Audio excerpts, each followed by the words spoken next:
Today we're making fettuccine al burro, or the original Italian fettuccine alfredo. And no, we're not putting any cream, chicken, garlic, none of that. In fact, if there's cream in the recipe, it's not authentically Italian, dude. That's probably not true. Anyway, let's start preparing the only two ingredients we're gonna need before we start cooking the third one. I've got about 50 grams of softened butter that I'm just gonna spread on this platter.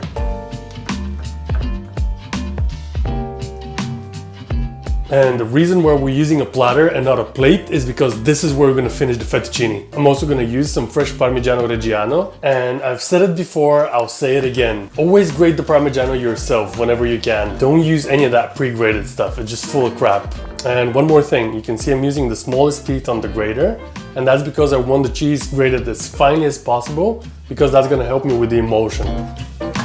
Alright, I think I'm gonna use about 100 grams of Parmigiano to 50 grams of butter to a portion of fettuccine, which is about 120 grams. And speaking of fettuccine, here they are. If you can, get yourself some fresh fettuccine. I couldn't, but do yourself a favor. This is one of 3 ingredients, so get yourself something decent. I've got some water in the pan coming up to a boil that I'm gonna season with a big pinch of salt. Now the fettuccine go in.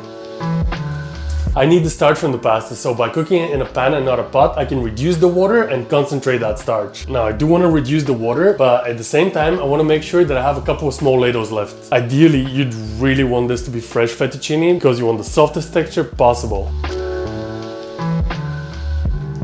These are al dente, they're ready to go. I've got the platter with the butter ready here. Pasta comes off the heat. And now what you want to do is pull out those fettuccine onto the butter along with some of the pasta water. Add some extra pasta water. This is essential for the emulsion. Then the Parmigiano goes on top. And then we just toss everything together.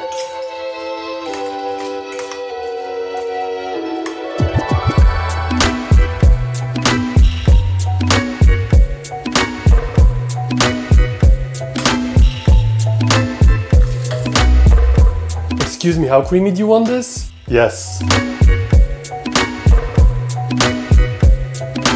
Now this is clearly a portion for 2, and normally you would serve half of this on a plate and the other half for the second person gets served like this on the platter. So obviously I'm having the whole platter.